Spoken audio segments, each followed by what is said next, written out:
Hello friends, welcome to my channel. तर आपण PLC लर्निंगची series सुरू केली आहे. लास्टच्या काही व्हिडिओजमध्ये आपण PLC म्हणजे काय, त्याचं बेसिक आर्किटेक्चर, त्याचे ॲडव्हान्टेजेस, ॲप्लिकेशन्स, PLCचं स्कॅन सायकल म्हणजे काय, PLCमध्ये यूज केले जाणारे डिफरंट प्रोग्रॅमिंग लँग्वेजेस, त्यातलं लॅडर लॉजिक गेट्स, हे सगळं डिटेलमध्ये पाहिलं होतं.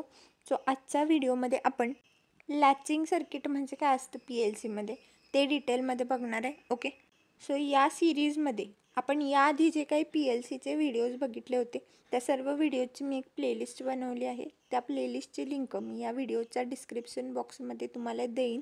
तिथे जाऊन तुम्ही ते व्हिडिओज पाहू शकताय, जेणेकरून PLCचे याआधी आपले जे पॉईंट्स झालेले आहेत ते तुम्हाला समजतील. आणि इथून पुढे या सिरीजमध्ये मी जे काही व्हिडिओज अपलोड करणार आहे ते सुद्धा तुम्हाला समजण्यास इझी जातील. ओके, चला तर मागच्या व्हिडिओला आपण इथे स्टार्ट करूया. ओके, तर बघा, लॅचिंग सर्किट म्हणजे काय. A latching circuit which is also known as a seal in circuit or holding circuit is a programming technique that allows an output to remain energized even after the initial input signal is removed. This latching circuit is used to make a momentary push button act like a maintain switch. Okay, so latching सर्किटला दोन नावं आहेत, seal in circuit किंवा holding circuit असं सुद्धा म्हणतो आपण latching सर्किटला.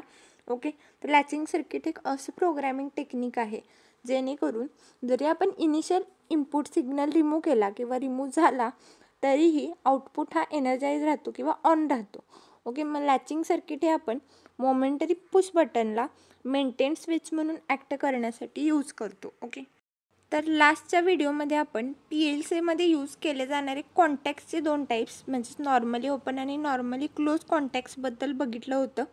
तर जेव्हा आपण नॉर्मली ओपन कॉन्टॅक्टला किंवा इनपुटला प्रेस करतो त्यावेळेला तो नॉर्मली ओपन कॉन्टॅक्ट हा नॉर्मली क्लोज कॉन्टॅक्टमध्ये कन्वर्ट होतो आणि त्याच्यामुळे त्याच्यातून पॉवर ही फ्लो होते आणि त्या नॉर्मली ओपन कॉन्टॅक्टला कनेक्ट असणारं जे काही कॉईल असेल किंवा आउटपुट असेल ते एनर्जाइज होतं किंवा ऑन होतं.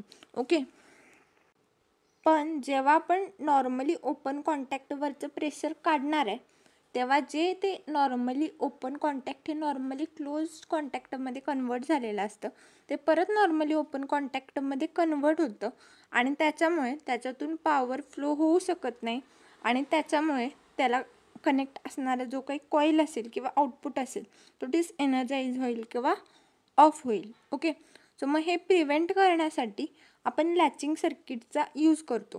म्हणजे जेव्हा इनिशियल इनपुट सिग्नल आपण रिमूव्ह करतो तरी आउटपुट हा एनर्जाइज राहायला पाहिजे किंवा ऑन राहायला पाहिजे. ओके, तर बघा, इथे आपण नॉर्मली ओपन कॉन्टॅक्टसाठी किंवा नॉर्मली क्लोज कॉन्टॅक्टसाठी पण पुश बटन यूज करतो आणि कॉईलसाठी आपण मोटर किंवा लॅम्प यूज करू शकतो. ओके, तर बघा, the latching circuit uses and normally open from the output coil itself which is wired in parallel with the normally open from the input contact to seal in the output coil.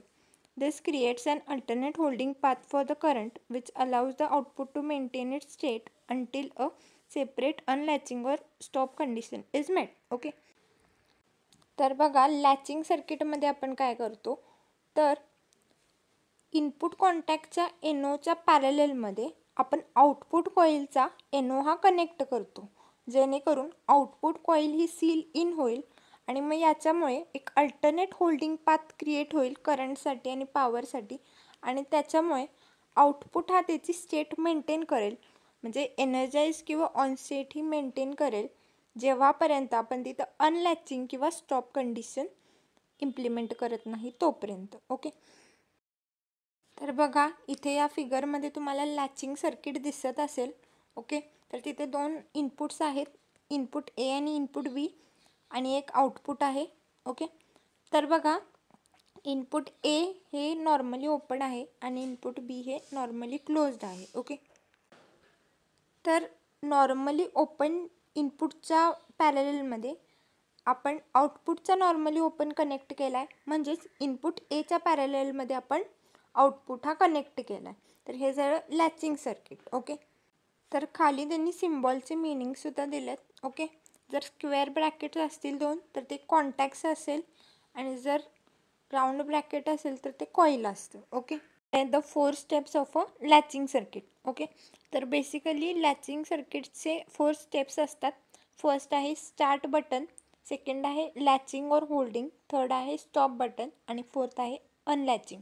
Okay, तर बघा, पहिल्यांदा जेव्हा आपण normally open contact हा press करतो, म्हणजेच त्याला input देतो, त्यावेळेला स्टार्ट बटन आपण प्रेस केले. ओके, तर त्याच्यामुळे जो काही कॉईल असेल किंवा कनेक्टेड आउटपुट असेल तो एनर्जाइज होणार आहे किंवा ऑन होणार आहे. ते चालू ठेवण्यासाठी आपण आउटपुट कॉईलचा नॉर्मली ओपन कॉन्टॅक्ट हा इनपुटचा नॉर्मली ओपन कॉन्टॅक्टच्या पॅरललमध्ये प्लेस करणार आहे आणि त्याच्यामुळे लॅचिंग किंवा होल्डिंग होणार आहे. ओके, यानंतर जेव्हा आपण स्टॉप बटन प्रेस करणार आहे, म्हणजेच नॉर्मली क्लोज कॉन्टॅक्ट जेव्हा आपण प्रेस करणार आहे त्यावेळेला तो जो काही पॉवरफुल असणार आहे तो थांबणार आहे.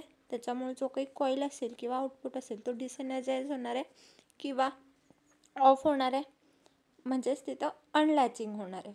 ओके, तर लॅचिंग किंवा होल्डिंगची कंडिशन जेव्हा कोलॅप्स होते आपण स्टॉप बटन प्रेस केल्यामुळे, त्याला आपण अनलॅचिंग म्हणतो. ओके, व्हिडिओ जर युजफुल वाटला असेल तर नक्की लाईक, शेअर अँड सबस्क्राईब करा. Thank you for watching.